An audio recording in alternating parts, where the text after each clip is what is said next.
Hello everyone and welcome to the One Stop Co-op Shop. This is Colin and today we are going to start the Arcane Portals side quest. Yes! Now I did back this game on Kickstarter and I have not gotten an actual copy of the storybook and the Book of Secrets. I only have what they show me on the internet. So I've downloaded these. I actually printed out the Book of Secrets, so we'll use that, which will be nicer than doing this on the computer. But I can't print this one out because it's too large, and when I try and print it out, it doesn't work. So at the beginning of each of these scenarios, we'll go ahead and look at this quick on my computer, and then we'll jump to actually playing the game. So here we have Act 1, Quest 8, The Wishmaster. The pale light of dusk, prelude to a cold winter night, welcomes the heroes to the city of Stone Maiden. Drawn by the spell held in their soul gems and by the shadows of nameless fears whispering of a cult focused on ending the world, the hero's path brings them to the slopes of the majestic and imposing Thunder Mountains. The deeds accomplished by the heroes for the city of Twin Worms echo throughout the Talon coast and earn the party a room in Stone Maiden's largest inn, the Inn of the First Home. It is here on the doorstep of this inn where everything begins. And we'll go to the book in a second. Let's go ahead and look at what we have. We have our enemy deck. It's just going to be 2 of the raiders, green ones, and 2 of the blue ones. We have our event deck set up. Look at this. Like I said, these are going to be longer. So if you're watching these, thank you, first of all. Thank you for joining me. And second of all, it's not going to be short. We have to place story event 1 indicated on the map. Important things. Heroes cannot visit the Emporium before this quest. So I had the scale armor for both Icarus and Thorgar that had been on their forge side. They are no longer forged, just so you know. This is also new. Waypoints. Only heroes not engaged with combat can resolve waypoints. Day event, no additional effects. Night event, we actually read something. And the quest fails just like normal. So here is our board setup. Look at how big this is. I love it. We're going to start right in the middle. We've got, look at this. We got a total of 6 waypoint tokens. I grabbed 2 random shadows, but it looks like we only put 1 out. So I grabbed 1 that had 2 enemies and 1 that was a champion. And then I randomly placed it here. We've got treasure chests, all of that good stuff. And then here's all of our events. And that should be it. Upon reaching the main square, the party is noticed by a handsome guard who promptly approaches the heroes, although, judging by her posture, it is more to escape the cold and boredom than enforce the law. Greetings, strangers. My name is Iris Anatrak. As a city guard, it is my job to make sure you follow the laws of the city. Yet, Stone Maiden may be a pleasant town for you. Your business is your own, but if you have any questions about the city, I will be happy to answer. What can I help you with? The party can ask 2 of the following questions. Before we do any of that, I did want to show you where we are on the map. Do you see where the Twin Worms is? That's where we were before. If you go straight north over that bridge, you'll see the Stone Maiden City. So that's where we are right now. I'm thinking that I'd like to start with asking about buying some goods. I've got tons of money. Maybe I can do something with it. So let's ask about goods. Let's go to 8.4. This question brings an enthusiastic answer. Oh, you will not find a better emporium than John Rockdweller, waypoint 4. He is a good friend of mine. Mention my name and you will receive a very special treatment. Take note, Quest 8 special treatment for future reference. Why don't we go ahead and ask about the local rumors as well. So let's go to 8.6. All the gossips and oddities of the city are born and died at the Inn of the First Home, waypoint 1. You will hear the most unbelievable stories there, seasoned with very good food. She pauses, weighing the party with her eyes, then resumes. Judging from your equipment, you may be searching for the best that place offers, so go to Quito, the landlord, and ask him for his true Amaro. You won't regret it. Take note, Quest 8, Amaro del Masta, for future reference. Go to 8.1. If you've already asked 2 questions, you have to go to 8.7. The flame of a nearby lamplight sputters out. The guard notices and takes a tentative step toward it, but then stops, and straightening her armor, takes her leave. Now, I beg your pardon. The sun is setting, and duty calls. It has been a pleasure to be of any help to you, but be wary of everything around. We have lived through pleasant times, for quieter than the ones in which we are living now. Farewell. The adventure begins. Here we have our sprawling map. I love it, you guys. Look at, there's so much to explore. So we know waypoint 4 is way up there, and that is John Rockdweller's place. That's probably where we can go to the Emporium. Over here, that's where the inn is, where we can get some more rumors. So that's all we know. We also have, you can't really see it, but down here there's a story event card as well. We also have a waypoint token X over here, which is kind of tempting, but it's not exactly the right way. I think we're going to start off by talking to the people in the inn. So like always, I'm going to start with Icarus, and let's have him go ahead and move 1, 2, 3 and dash for 4 so we can check out waypoint token 1. Now something I don't know, you guys, since I could not go to the Emporium, I'm not sure if I could have traded items between my characters. So I have the icy knives that Thorgar found at the end as a treasure. I'd like to give that to Icarus from Thorgar. So what I think I'm going to do is I'm going to say he can drop it here, and Icarus could pick that up as a free action. Now Icarus has 2 items, so I think he's going to drop one in this location before he left, the snow troll tooth on the ground, and then he's going to pick this one up. So he picked that one up, went over there, because his backpack is only the size of 2. I need to change that. Ariel has his sword that I'm thinking of giving to him. Right now, he still has his sea fin. All right, let's check out waypoint token 1. Judging from its looks, the inn of the first house truly deserves its reputation. The wide tavern offers everything from food to gambling to endless gossip driven by alcohol. Quito, the huge landlord, welcomes the heroes.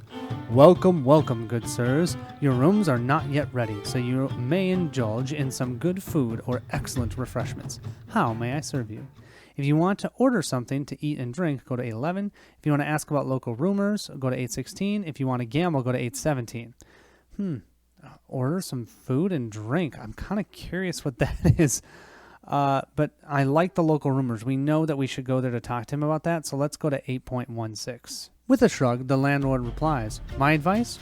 Be discreet. Disturb no one. Not all the customers are willing to share their business, and some of them may even be dangerous when disturbed. For what concerns the rest, my job here is to make sure my customers feel well. Listening to and spreading tales is not for me. But if gossip is what you're after, I am sure that you will not be disappointed staying a while in the hall. Even better if you drink something, friends. The active hero can spend 1 action to roll 1 red die. We're not a dexterity one. A dexterity hero may reroll this attempt once. If you get a lightning bolt, this. If you get a star, this. Otherwise, that. We'll roll that red die, and we get a lightning bolt. Among the chit-chat of misplaced loves and unfathomable business deals, you hear the tale of a band of cutthroats led by a little girl who pretends to be a victim of her own accomplices to mug those who come to help her. Go to 8.9. Oh, interesting. Okay, so we've already spent our second action, but it looks like coming here we can still try and eat and drink. So let's do that. That's 8.11. The landlord smiles in anticipation of what he's about to offer. Oh, my roasted boar liver with potatoes will put hair on your chest and bring you back from the dead, no matter what race or sex are you. Ha ha ha! What do you say then? If you want to eat the roasted boar liver with potatoes, go to 813. Available only if, oh yes, we can do this, is already noted. If you want to ask about the true Amaro, yeah, we're definitely doing that. That's 815. In answer to the special request, the landlord whispers something to his young helper, then turns to the heroes. I see that you are too well informed to be simple strangers. Akit, bring me the last sips of the Amaro del Masta. But I must warn you, gentlemen, this liquor is so strong that it can actually bring the dead back to life. If you think you can handle it, 25 crowns for the last drop of paradise. If the active hero accepts the landlord offer, only 1 hero per quest can accept this. We have to discard 25 crowns, delete the note about the Amaro del Master. The active hero must roll a blue die and apply the results. With a shield, he gains +1 shield until the end of the quest or until he dies. With a hit, he gains +1 hit. With a gremlin, he becomes KO'd and suffers a critical. 25 crowns, is that worth it? Yeah, it's worth it. It's Icarus. If he gets +1 shield, that would be amazing. And I've got tons of gold. So I've got 50 here. I'll get 25 back. Let's roll a blue die. Let's see if this drink is as good as he says it is. And we got a hit, so that means we're going to get +1 hit. Bummer. I was thinking for shields, but that's okay. He'll at least be stronger for attacking for this entire quest. It's a free action to be able to open a door, so let's go ahead and have Icarus open a door while no one is there. We will have to draw a trap card. So we have our trap here, and it says, unless saved, each hero within one area becomes blinded. It's always blindness.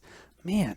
Icarus, my lucky man, gets to roll 2 dice for this, and he gets a star, so he's saved. Take that. Next, let's go ahead and have Ariel go. She will move 1, 2, 3, 4. She will then drop the flaming sword there so Icarus can pick it up during his activation. And then she's going to use her dash to dash into here. That was one action. She can then search here. And let's see, what do we have? We have a trap for a lightning bolt, and a star will give us a treasure. Looking for a star, looking for a star. Oh, we got it. Did you see that? It was totally on a lightning bolt and then rolled over to a star. So that gives us our treasure. We'll grab the top one here, and we gained 50 crowns. Cool. Oh, and you guys, I should have had Ariel pick up this snow troll tooth. That was the plan because she has enough room to carry it. Okay, now Thorgar is going to go. 1, 2, 3. He will dash for 4 to move here. He is then going to use his second action to open this locked door, but he's going to have to draw another trap. And what do we have? We have spawn 1 enemy per soul rank divided by 2 of the highest soul rank hero. So we're going to have to spawn 2 enemies because soul rank is 4. 4 divided by 2 is 2. Ugh. Well, you know what? There are no open spawn gates, so I actually don't know what happens with this. You guys are going to have to let me know. I'm just going to draw another trap for this time because, yeah, I don't know what we would do with that. So we have a no effect trap. I mean, I almost feel like I'm cheating with that. Let's discard this one and let's have an activated trap, just not one that's spawning enemies. Each hero within one area, so that's going to happen to Icarus and Thorgar, suffers 1 HP per soul rank divided by 2. So Icarus is a level 3, divided by 2 is still rounded up to being 2 damage, and Thorgar is a level 4, so they're each going to suffer 2 damage, and then unless they save, they become slowed. Our first roll will be for Thorgar, since he opened it, and he got a star, so he's saved, and then Icarus rolls 2 dice. Come on, another star.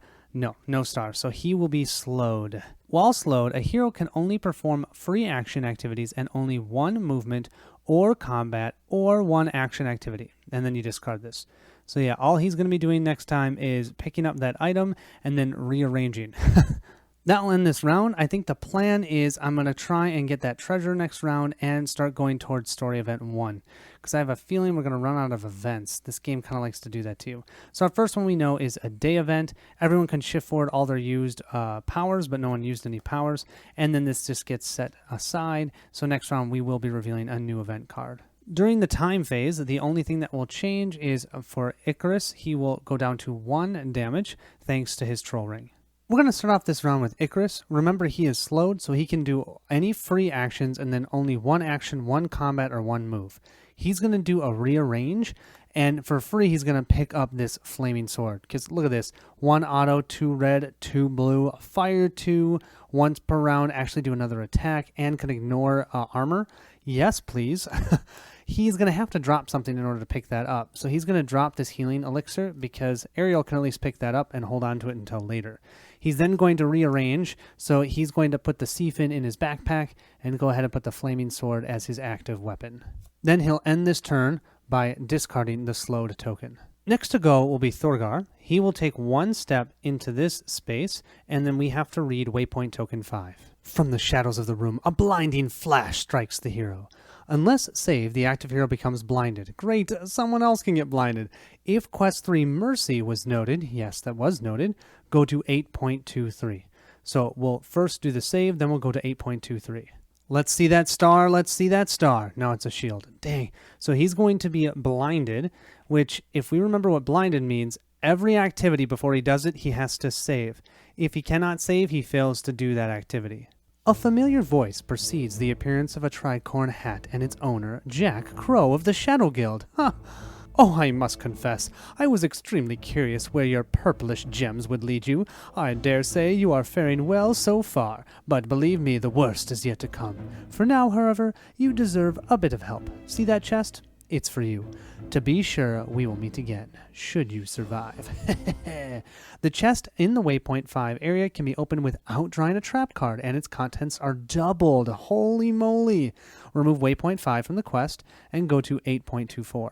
As happened in the past, Jack escapes his fate with the words, "I'll be back," disappearing in a cloud of smoke. The party gains 1 soul shard per hero.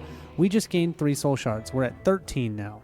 Well, we're in a great spot right now. Why don't we go ahead and try and open up that treasure chest? But in order to do that, we're going to have to save. So we're trying an action, and we saved. All right, so that means we get to open this treasure chest, And that means I just have to grab one of these, and its contents are doubled. We just got 200 coins. Our dwarf is happy. We'll then go ahead and discard these, and let's try to move. So we're going to do, well, actually, we're continuing an action we already started, and we can do that. So I don't think we need to save to do our move, but I am going to try and dash. So if we dash, let's see if we succeed. We do. That's a star. So we succeeded at also dashing. I think it's safe to say we want to go to story event 1, I think, to progress the story. So we've moved 1 here, 2, 3, and dash for 4. Lastly, Ariel's going to go. She's going to move 1 space here, drop this ritual dagger. Looks cool, but she can't hold everything. She definitely wants to pick up that healing elixir, though. Healing 8 health. Thank you very much. And so that was 1 movement, 2, 3, 4, and then she'll dash for 5. That will then end the round. We'll grab our top event card, and let's see what it is. Spawn 1 enemy in each area containing a hero if no enemies there are ready. Yeah, we definitely have that. So, and unfortunately, we're all in different areas. So we're going to be spawning 3 different enemies. The one in Ariel's location will be a green raider, and she'll control that one. The one in Thorgar's location will be a blue raider, and then the one in Icarus's location will be a green raider with a power. So let me grab a power from the power deck, and we have a fighter. All attacks have +1 blue die. I've seen that one a lot. That'll end this round. We'll go to the time phase for the next round. The only thing that's going to happen there is Icarus is going to heal that 1 point of damage. Now, this is funny because I would say that the Raiders, their best benefit for them is that they jump around. Unfortunately, they're starting in everyone's locations. The one I'm most worried about, though, is Ariel just taking damage because she only has, well, I guess she does have 6 health with 1 magic armor. But I do think of all of them, she'll be the one that has a harder time taking those hits. So I'm going to start with her. I think she's going to be able to take out that Green Raider, no problem. Ariel's going to start off with her Magic Bolt as a free action. Hit him for 2 HP right off the bat. She's then also going to use her Dancing Lights, so she negates his armor to 0. He only has 1 armor. Since I'm only using the top ability, this will refresh at the end of this round. She's then simply going to use her action, her first action, to focus. She gets 2 auto successes. He has no armor. He rolls no defense. This is an arcane attack, so the pierce makes no difference. 4 damage. He drops 5 coins that she picks up. Like I said, he really didn't have much of a chance. Just in case her 2 buddies need some help, she is going to move over here since she hasn't done a move action for this turn, and I believe that's all she's going to do. We now need to draw an encounter card, and we have for our encounter card, activate all red enemies. There aren't any. Activate all lowest rank enemies. There's a green enemy in Icarus's location. That Green Raider is simply going to attack with the sword and then move away 1 area. Sword will be 2 red dice, and if he gets 2 lightning bolts, he gets a Dirty Trick, which means it inflicts blind and critical. 2 red dice for the attack, and let's see. Ooh, 3 total hits. Only 1 lightning, so no Dirty Trick, thank goodness. But we have 1 magic defense on our defender, so that will block 1 of the hits. Then the 2 that we have left, we have 2 armor. So Icarus laughs at that attack. What, was that supposed to be hard? Oh, I did forget. We should have rolled 1 blue die on top of that. So let's roll the blue die. Okay, he rolled a shield. That's because he has that fighter ability. This guy had the fighter ability, so he had +1 blue die. Now, if I were him and trying to run away, I would run this way, up here, to make it harder for Icarus to get to him, and to make it so that Thorgar wouldn't be able to come and try and dominate him. From here, I think I am going to go to Thorgar, and he is going to attack this blue raider.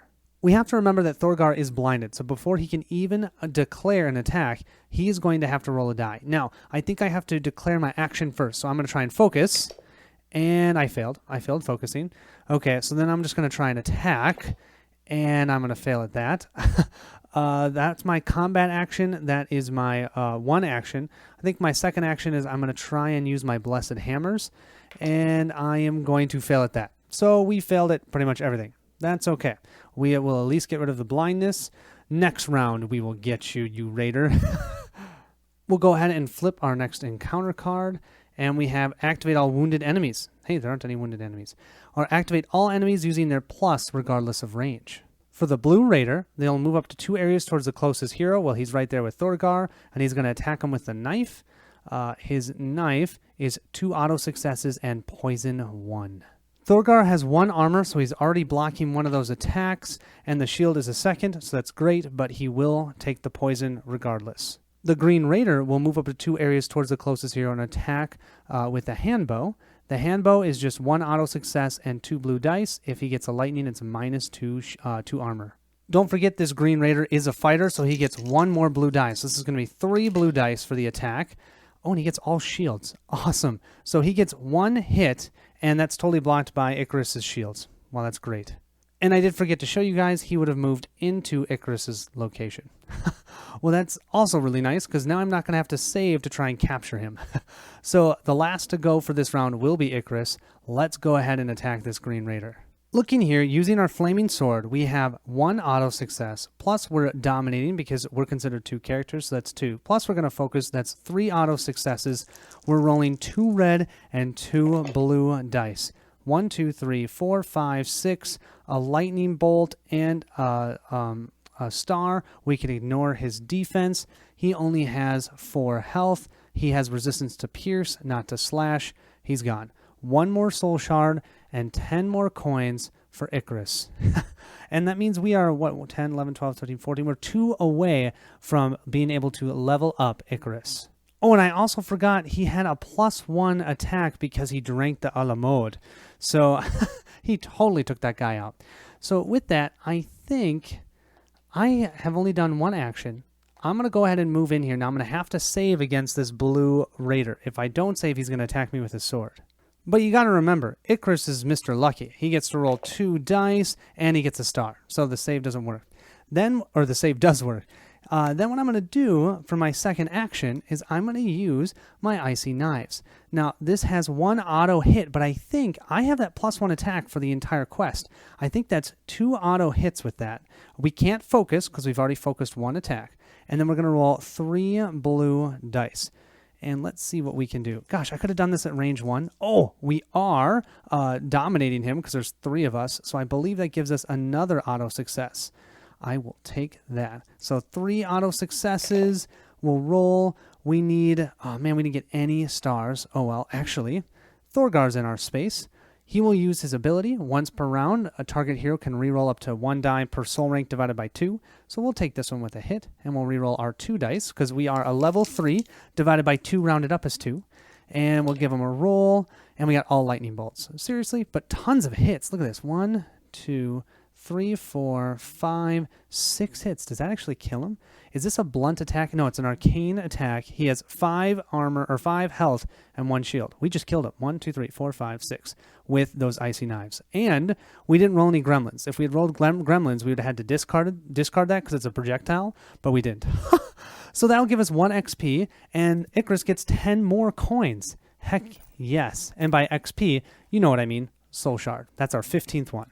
Well, this is definitely starting off good. I like it. Icarus takes out 2 enemies, Ariel takes out 1, and Thorgar misses everything. Pretty typical. We have moved to the event phase. I've just discarded the event card. Let's go ahead and start the time phase for the next round. During that time phase, we have our dancing lights come back, and then we have 1 more round until our mana bolt will come back. Also, Thorgar is poisoned, so he's going to have to take 1 point of damage for that. So he has 3 damage, but now he can roll to save to try and get rid of it. Looking for that star. And no, it's a shield. Well, I feel like there's no time like the present to go ahead and check out that story event. So I'm going to have Icarus go 1, 2, 3. Let's go ahead and read story event 1. And I'm realizing when I say 3, I'm going to have to use a dash action because if you look here, it takes 2 movement to move into here. So 1, 2, 3, 4. The entrance to the sewers represents the crossroads between the 2 worlds of this city, separating the orderly stone maiden above from the underground kingdom, the domain of the Forsaken, cutthroats, and those unlucky enough to no longer have a home above. The noise of small feet in the water warns the heroes they are no longer alone. Creatures similar to gremlins but warped by black magic appear in the tunnels and prepare to strike. Place the double blue seal gremlin pack in play by positioning 1 figure over each search area of the 6A map tile. Assign it an enemy power if there are 5 or more heroes. Okay, if. So no enemy power. If there are 4 or more heroes, I can ignore that. And then this one says, when any kind of gremlin dies, remove it from the quest at the end of the next enemy turn. If the blue gremlin pack was not activated, activate it. place the story event 1 card revealed on top of the event deck. We'll place this on top. Bummer, I had to use my dash to get into that spot. I'm not going to be able to use my combat action. So unfortunately, since I've used all 4 of my movement, I cannot move to attack, but I do have my icy knives. I'll use my action to try and attack. Let's attack this one. They each have 5 health. Let's see how much damage we can do. We've got 2 total successes. I have 1 star. That's a lethal, so it would go through any of their defense. They don't have any defense anyways, so I just dealt a simple 2 points of damage to the one on the left-hand side. They have 5. This was not a lethal, or I should say, this is not a slash attack, right? Because those are arcane. So yeah, we're good. And no gremlins, so we don't have to discard it. If this card does not activate the blue gremlins, they are going to be activated anyways. Activate all engaged enemies. They're actually not. All enemies move up to 2 areas towards the closest hero. I don't think moving is considered activating, so I think they're going to move first here, but since they didn't attack, they are going to activate now. Here's the thing. They have a range of 0, 1, and 2 that they're just going to move to engage and attack with claws. Well, Ariel is out, and she's within range too. They would normally go towards her because everyone over there is at full health, and so they go to, for the one that has the least amount of total health, and that would actually be her. But we're going to have Icarus use his taunt to say, it's me. So they are going to attack him with claws. Their claws are 2 red dice. They'll KO on a lightning bolt, and they get 2 more auto successes because there are 2 in the horde. And then here it says, if claws attacks deals damage or the enemies control the area, they don't control the area, move this enemy and attacked hero away at 1 area. So they're basically going to be pulling Icarus away from the team. That's so cool. And I did just say that was so cool, and really that's not cool, but you know what I mean. It's cool how it works. So 2 auto successes, rolling 2 red dice. Wow, no lightning bolt. They only have 3 total successes. He has 1 magic armor. That's going to block 1, and 2 regular defense that will block the other 2. He doesn't have to roll. Icarus the man. Let's go ahead and activate Ariel next. She's going to use her magic scepter. She's hoping to kill these gremlins because remember, she has that bounty for monsters. She gets 1 auto success here. She's going to focus for her 2nd auto success, rolling 1 red and 2 blue dice.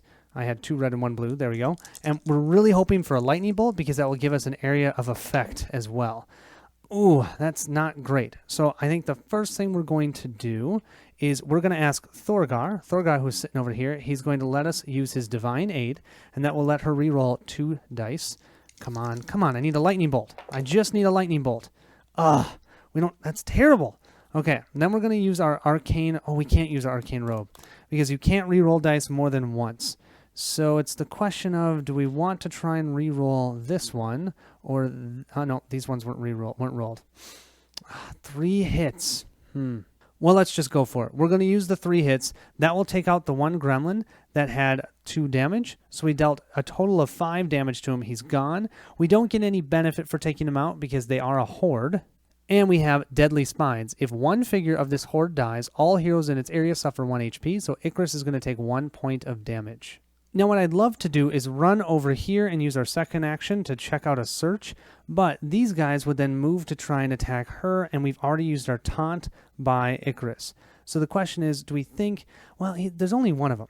You know what? She can take a hit from 1 of them. Yeah.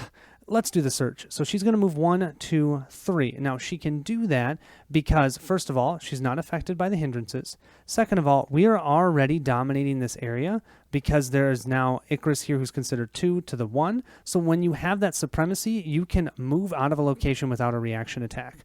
So she did that, and then she'll go ahead and flip this for a search. That's her 2nd action. We're looking for a lightning bolt or a star, and we get an SS. Okay, so that search was useless. We'll then flip our encounter card here, and we have activate 1 enemy, otherwise spawn an enemy. And you know what? Now I'm realizing Icarus took a damage. So they're going for the most wounded hero that they can see, and that's Icarus. So yeah, we were totally fine. Ariel's okay. He's just going to attack Icarus. He has 1 auto success because there's 1 enemy in his horde. He'll roll 2. He just gets 2 successes. We have 2 armor. Oh, he's just hitting against Icarus' shield. I love it. All right, Thorgar, my man. Let's have you come in, hammer this guy out so we can get our 16th soul shard and level up Icarus. We currently have 4 auto successes with this, with using our action to focus. 5, 6, 7. We have a critical. I don't even have to worry about that. He is resistant to slash, not to blunt. He's gone. That will give us our 16th soul shard. Woohoo! We can level up. And we're going to get one of these, and it is a treasure card. So let's go ahead and grab our top treasure card. And we have another. We got the Shadow Vest from before. I'm going to just drop that there because we can't hold it. We don't have enough space. And I need to remember, Ariel has her bounty completed. So when we go to the Emporium, we can turn this in for 2 soul shards per act, so that'll be 2, plus $120. Wonderful. He's then going to go ahead and purify himself. He'll heal 2 out of the 3 damage that he has and remove that poison. And this will come back in 2 rounds. That will end this round. Let's go ahead and discard our story event card, and we are ready for the time phase. During that time phase, Icarus will heal 1 HP. Woohoo! We have Thorgar will move his, what is this called? The Purify down to 1. Ariel will get her, the Magic Bolt back. And then the big thing is Icarus gets to level up. Here's our 16 total soul shards, and we'll go from having 10 health to 11, and we gain another one of our own specific powers. We'll have 3, and we still have the 2 actions and 1 combat action. And it's hard to pass up on this accurate strike. Perform an extra weapon attack this attack action, and if we get the SS, it's critical. We can use that at level 4, and it's only an action. So we can do a combat attack, and then we can do a regular action attack. Oh, and don't forget about his weapon now. If he gets 2 lightning bolts once per round, you can perform an extra attack with this weapon. So we could perform, 3 attacks? This is amazing. Well, I don't actually know what our goal is in this scenario, to be completely honest. So I think what I'm going to do is start heading towards waypoint 4. I think that's where we know the Emporium is.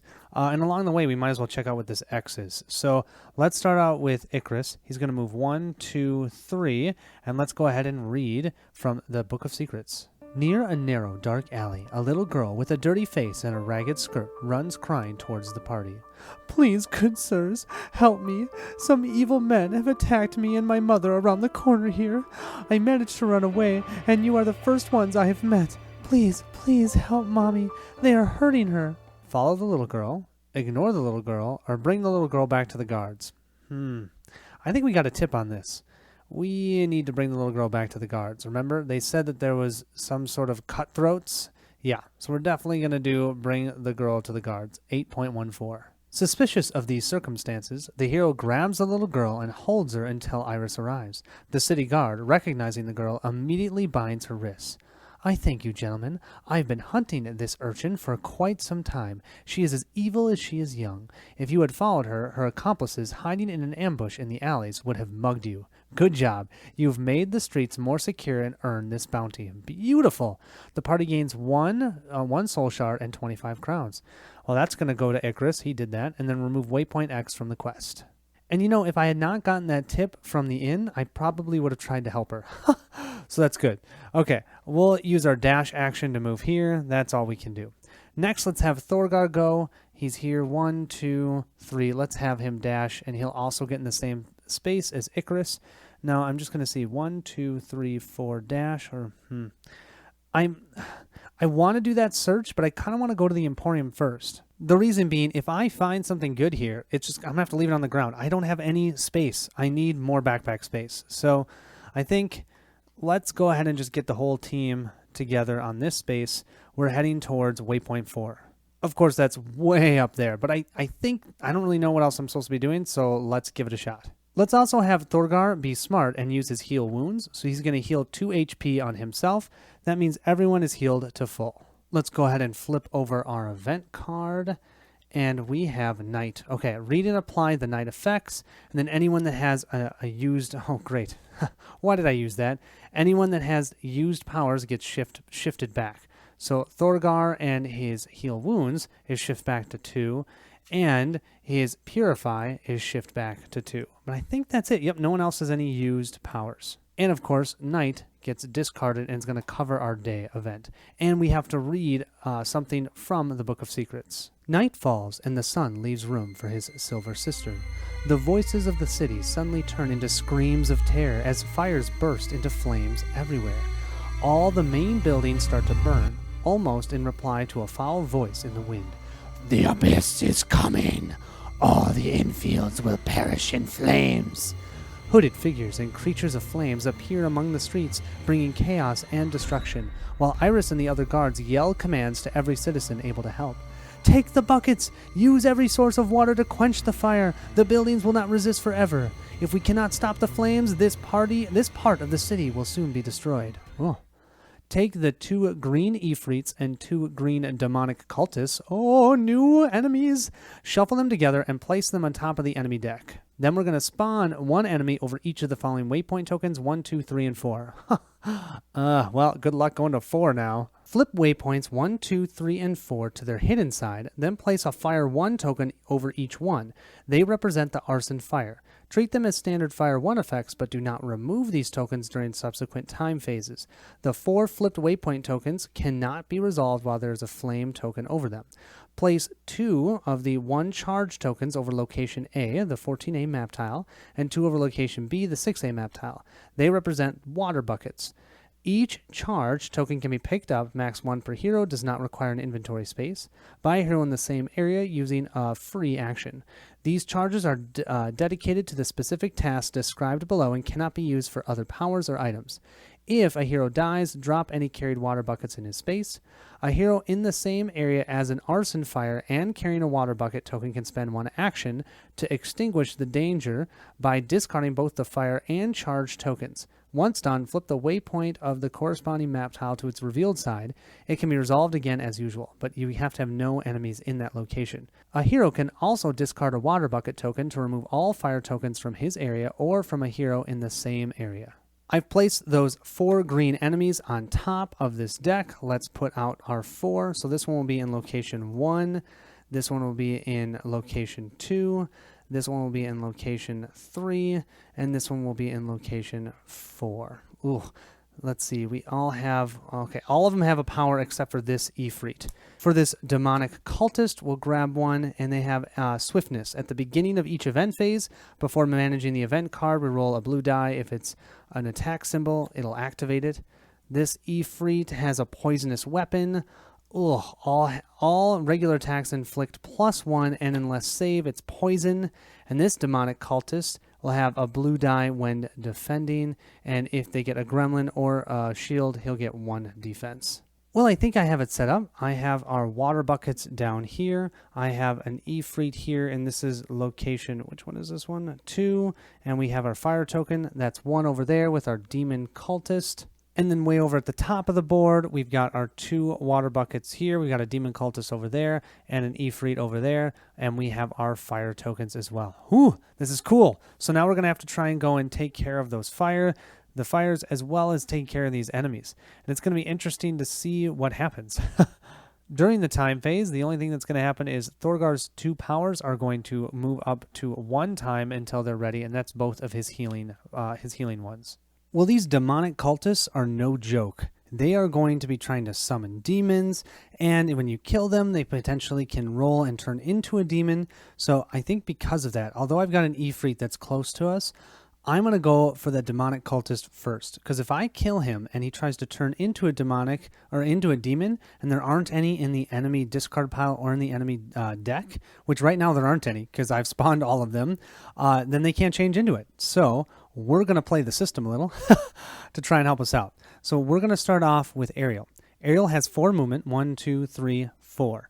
She's going to move there. She's then going to have some fun. This now takes an action, but we are going to target our enemy, and they're going to have to discard 1 of their magic shields. They have 3, you guys, so we're going to get rid of 1, and then guess what? We gain it. So we're now going to have 2 magic shields. Then we're going to magic bolt this guy, and this will go through his magic shields. He has 6 health. We're going to knock him down to 4 health. And then after doing that, we're going to go ahead and use our ice manipulator and try and attack him and take him out. We're going to need a total of 6 successes to take him out. We already have 2 here. We're going to roll 1 red and 4 blue dice. I'm going to use this bottom one to try and get 4 successes. If we can get 4 successes here, he's toast. We've got 1, 2, 3. Oh, we've got 3 freaking successes. Well, this is why I'm happy that we have our Arcane Robe. We'll use that to reroll 1 hit die or defense die. Come on. Come on, we just need a hit here. We just need a hit. Yes! Look at that. 1, 2, 3, 4, 5, 6. He has 2 armor left because we stole one of his. He already had 2 damage. He only has 4 remaining. Now, if we look at his card, we can see here, when this enemy dies, roll a blue die. If it's a star, spawn 1 demon in his area. We don't have any demons in the enemy deck or discard pile, so I'm simply not going to do that. Let me know if that's wrong, but I was looking up on BGG. I'm pretty sure that's right. I think we just simply took him out. He's going to drop in that space 1 loot token and 2 beautiful soul shards. Now, I am going to mention, he is now going to go into the discard pile. Yay. If we can take out that other one first, that'd be great before we take out any of those Ifrits. But yeah, they're going to go into that enemy deck, and the enemy deck is going to power up. Also, we now have to wait 3 rounds for this to come back. That is so brutal.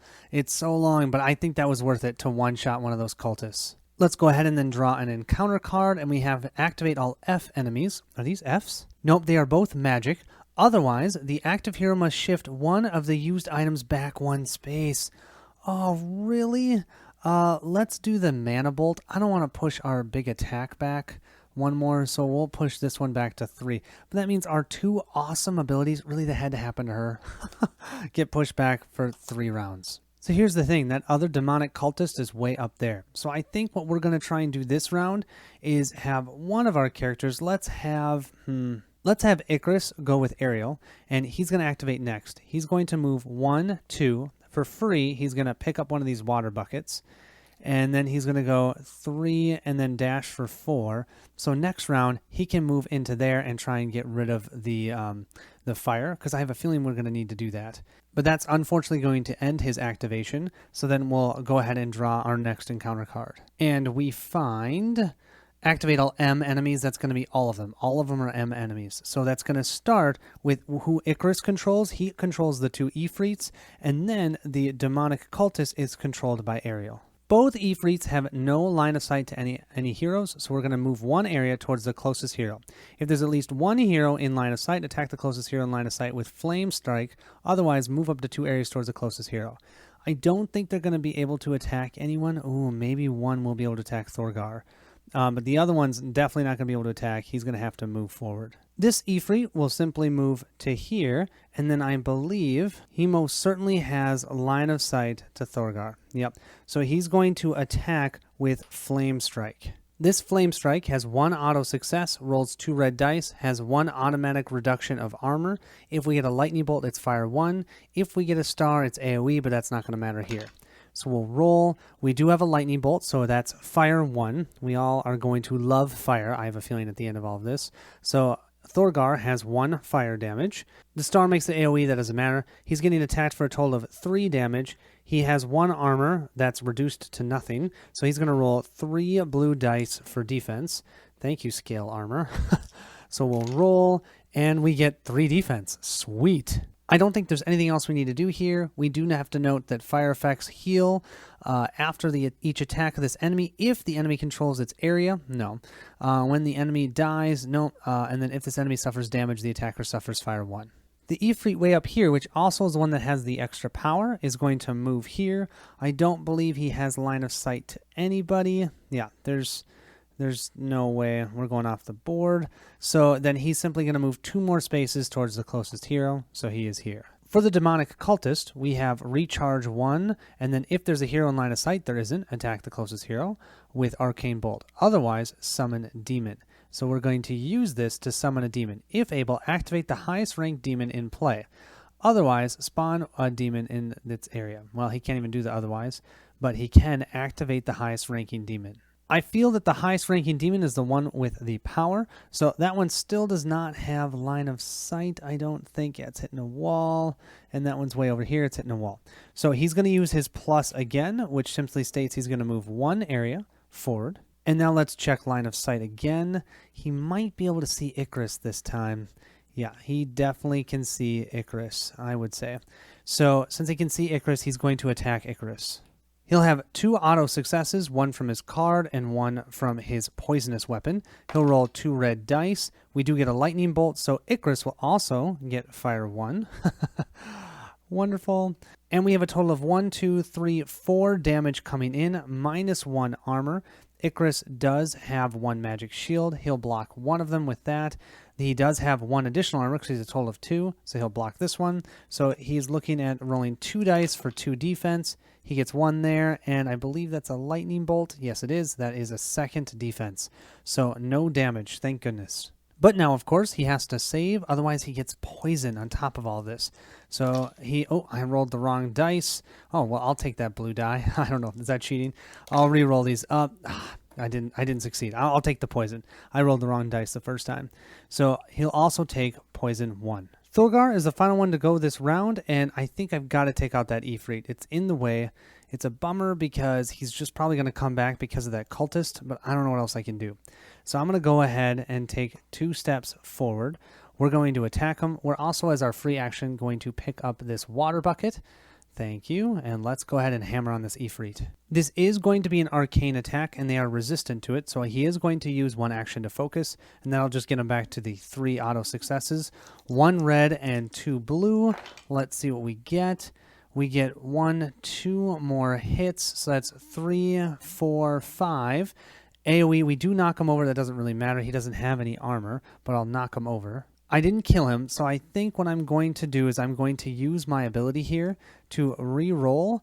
Yeah, let's use it. We're just going to re-roll this one. We're going to hope for a lightning bolt. Come on, critical. Come on, critical. No, nothing. All right, so we did a total of 1, 2, 3, 4, 5 damage. He has 2 magic armor, so he'll take the 3 remaining as damage. He has 5 health. But here's the thing. We're not done. You know what we have. We have those awesome projectile hammers that we can use for our second action. So for our second action, we'll grab that out here. Unfortunately, the 1 auto success we don't get to use because it is an arcane attack, so we'll reduce that. But we will roll 1 blue and 1 red. If we can get 2 successes here, we kill him. Come on. 2 successes on the red. Beautiful, this shield.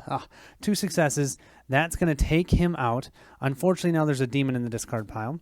He will drop a loot token in our space. So let's see what that's going to be. 20 coins. We'll take that. And 2 more soul shards. We used both of our actions in our combat action, and we moved, so that should be it. We have activate all purple enemies, otherwise activate all highest ranking. We only have green enemies out, so both of them will activate.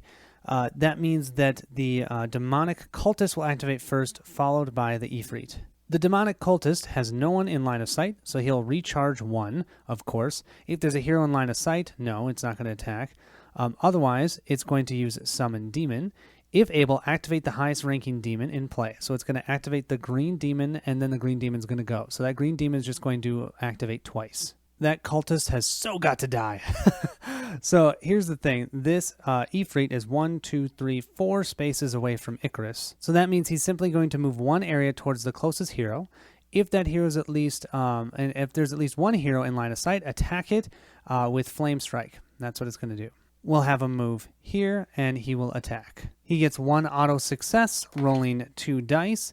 Oh, wow. Lightning, that's going to give him another fire 1, because why not? Let's just keep giving Icarus fire. If you can't hurt him by actually hitting him with damage, let's go ahead and fire him up. The AoE doesn't matter. He's there on his own. We've got a total of 2 damage minus 1 armor. We have 1 armor still remaining, so we'll remove that one. We're only rolling 1 blue die for defense, and we got a lightning bolt, so that will work. So that was the first activation. Now he's going to activate a second time. Here's the thing, though. He is still 3 spaces away, so he's simply going to move so that he's 2 spaces away and do the exact same thing. So let's grab our 1 auto success. Roll 2 dice. Is he going to get fired again? Yes, he's going to get fired again. Good thing he can't do that 3 times. That's 3 fire 1 tokens. Those are all going to resolve during the time phase and deal 3 damage plus the poison. That's 4 damage to Icarus. Oh, ow. But that's only 2 hits. One's going to be blocked from the remaining armor, so he only has to roll 1 blue die for defense.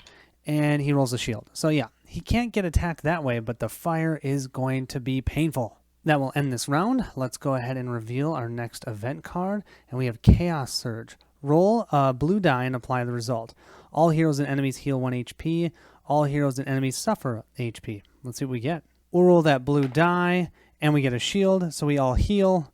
Wow, nobody actually has any damage right now. It's going to happen during the time phase, and none of the enemies have damage, so that did nothing. This, my friends, is when the pain happens. So, first of all, Thorgar will take 1 point of damage from that fire, and then we'll discard that. Then we have 3 fire tokens on Icarus, so he'll take 3 damage plus the poison, that's 4, but then he heals 1 due to the troll ring, so he'll take 3 total points of damage, and then all of these will be removed. The poison will stay. We'll have to try and do a save. Thorgar will get all of his healing back, at least, both of them, and Ariel will slowly start getting her awesome attacks back, and we'll get our 1 magic defense over here. And I don't think for the enemies, they have all their magic defense right. So let's go ahead and do the save for Icarus. Looking for those stars, Oh, both lightning bolts. Doesn't work. So I think I have a plan here. I'm going to have Thorgar run to get in line of sight of that demonic cultist. That way, he hopefully won't try and spawn any demons from the discard pile. Then I'm going to have Icarus come over here and try and take out this Ifrit, and then he's going to run over here and try and take out this fire. All the while, Ariel, since her big attacks are still refreshing, and she has 4 movement with a dash of 5, she's going to run down over here and try and pick up the water that's over there and try and put out that one. That's the goal. So let's start off using Thorgar. So I'll flip his. He is going to move. Before I do that, I do want to see, I think we decided he has line of sight on Icarus, doesn't he? Let's see. Yes, he definitely does. So because of that, I am going to use Purify as my first action. That will heal 2 HP and a body condition, so we'll get rid of that poison since he couldn't seem to heal it on his own.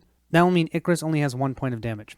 So we healed him, and then we're going to say, see you, dude. I'm going to take care of that cultist.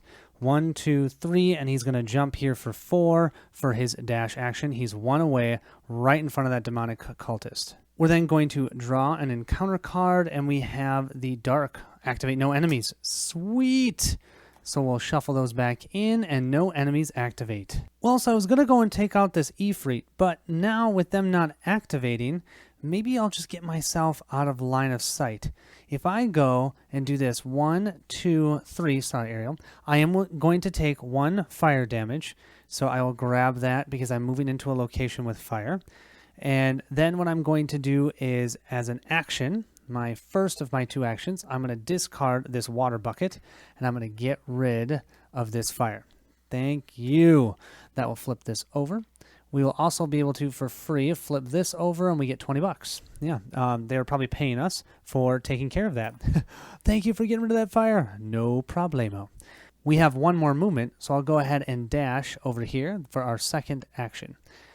It means that I didn't take out that Ifrit, but I still think that's worth it because now Ariel doesn't have to go back to that spot to take out the fire. She can go to this side of the map and just get rid of that fire. Totally worth it.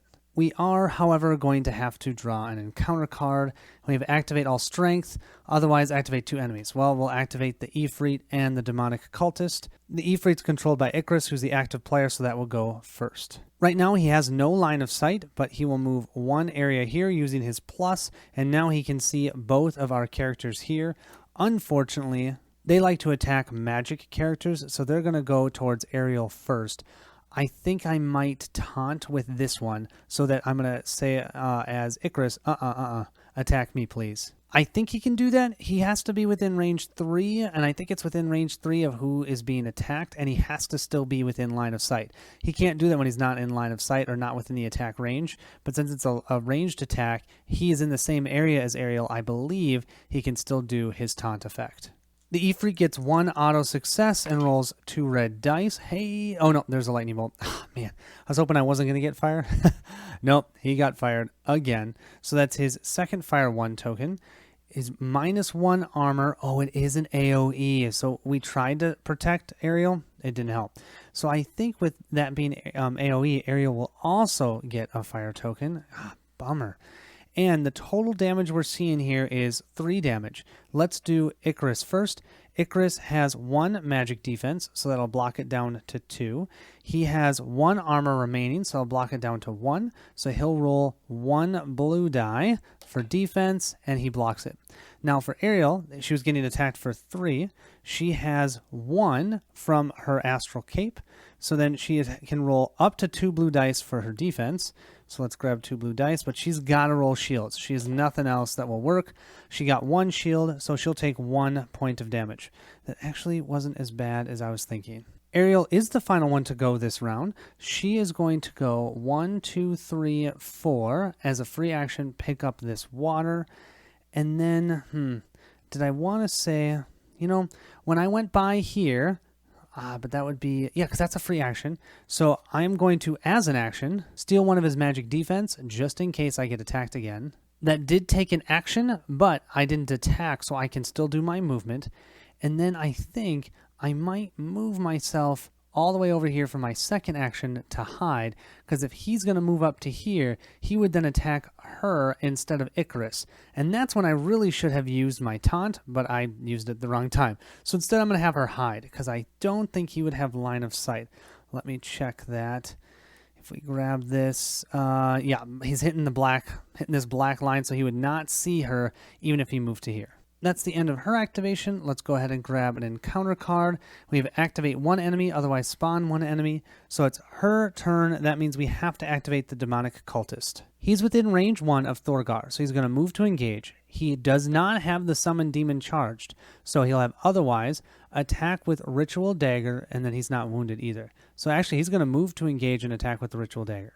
Ritual Dagger is 2 red and 2 blue, and if he gets a star, he recharges his power. So interesting, he's going to move out of his fire location. I was thinking he wouldn't do that. But he's going to move in there and he's going to attack. 2 blue and 2 red dice. Let's see, we have one hit and a star.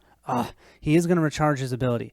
That means that we really need to make sure that Thorgar takes him out soon. Otherwise, another one of those demons are going to come out. But with only 1 hit, he's got 1 armor. So that doesn't even do anything. That will end this round. Let's go ahead and discard the Chaos Surge card. And let's move to our next time phase. During that time phase, Icarus will go ahead and take 2 more points of damage and then discard 2 fire tokens. But then he'll heal 1 thanks to his troll ring. I am so glad he has that troll ring.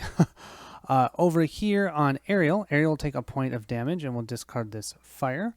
We then have a couple powers cooling down.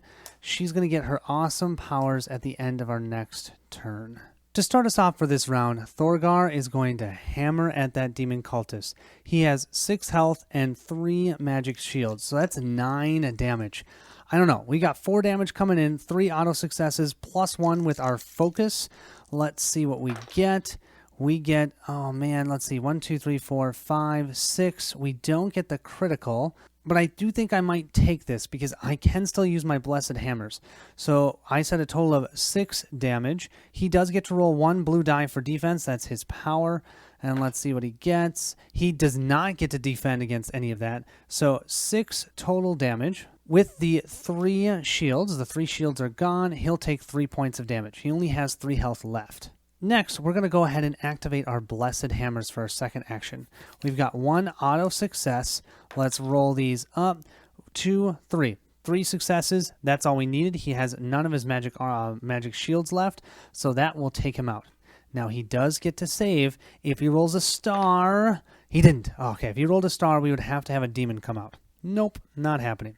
Instead, he's going to drop for us 15 gold and 2 soul shards. Since we're in his space, we'll go ahead and grab that 15 gold right away, and 2 more soul shards gives us 11. We did our combat in both of our actions, but we haven't moved, so I am going to move here. That means we're going to take fire 1, so I'll put that on his player mat, but at the beginning of the next turn, we can take that fire and put it out with the bucket of water we've got. Sweet.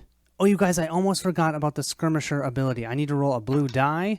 Oh, good. He did not get a shield or a gremlin symbol, so it didn't matter. If he did, he would have had 1 health left. We'll go ahead and reveal our next encounter card. Activate all engaged enemies. There aren't any. All enemies move up to 2 areas towards the closest hero. That means this Ifrit will move 1, 2. Perfect for Icarus to go and take him out. And let's have Icarus do just that. He's going to move into this spot, and attack this Ifrit. This Ifrit has 5 health with 2 arcane defense.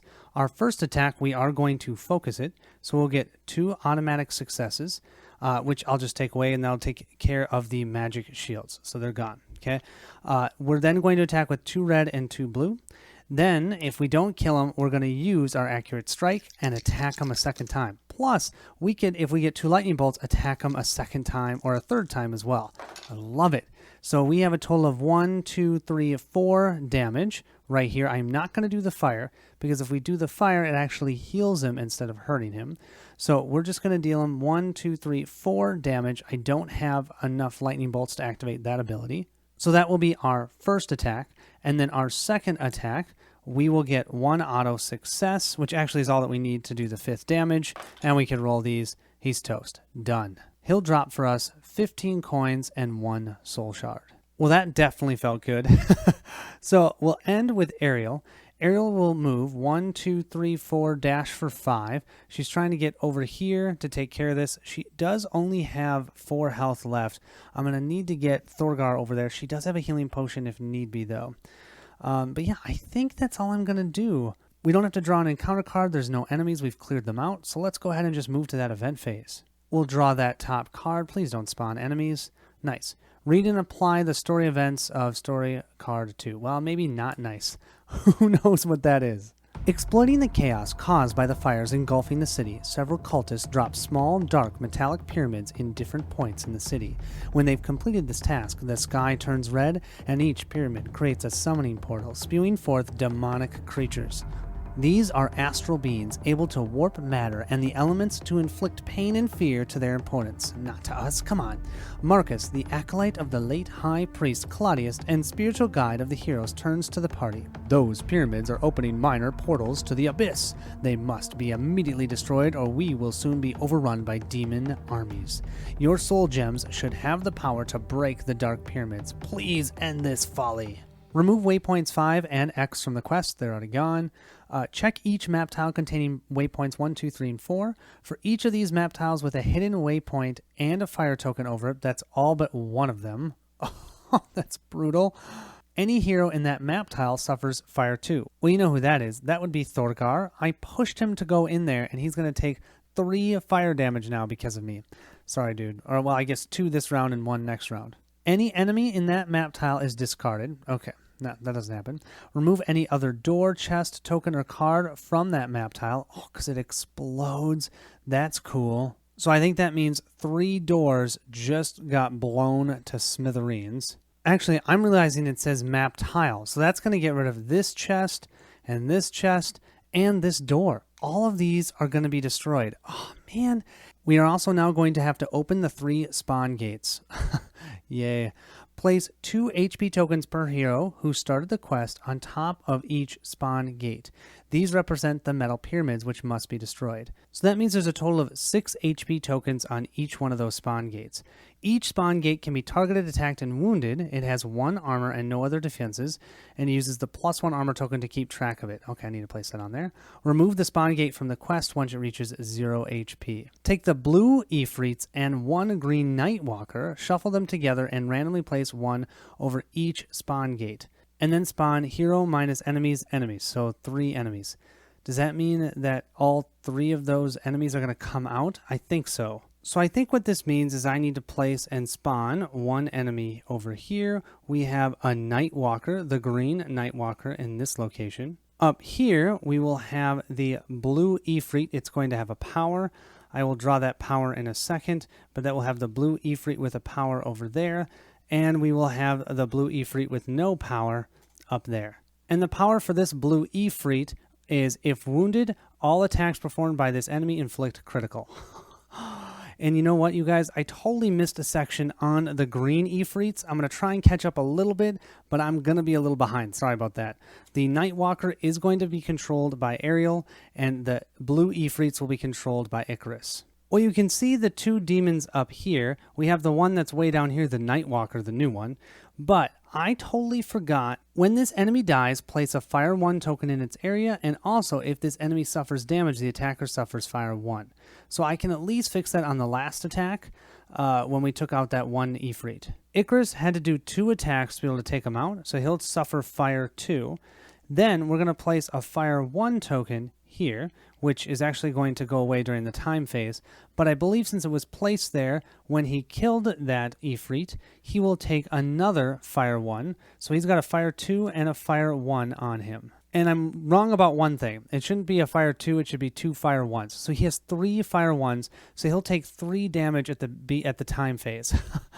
It's a little bit confusing. I'm gonna get there. Sorry, you guys. It's the fire effects are cool. It just takes a lot to keep track of. So let's see if I can get this all right during the time phase. We will have the defender happen here. We will then have the troll ring, heal 1 for Icarus, but then Icarus will take 3 points of damage, and then we'll discard all this fire. He's also going to discard the fire in his location, so 3 damage. He now has a total of 4 damage on him. His power, which is at a 3 time, will then move down to a 2 time. We'll have Thorgar's power ready over here, but he's going to take just 2 damage. This one's going to go away. This one will go down to 1. He'll grab the 2 damage and place it here, so he has a total of 3 damage on him. Ariel doesn't have any fire. What the heck has she been doing? Oh yeah, running around with water. She's going to flip both of these over like so. I believe we're all set. I also did miss, I have this +1 attack. We maybe could have taken that Ifrit out with only 1 attack instead of 2, because I think he only had 1 health left. I'm not going to worry about it. I missed the other Ifrit doing damage, so let's just call it somewhat of a wash. And let's go ahead and move to that next round. And yeah, I apologize. There's a lot of moving parts. First time using these enemies. Once I get used to these enemies, it'll be a little bit easier.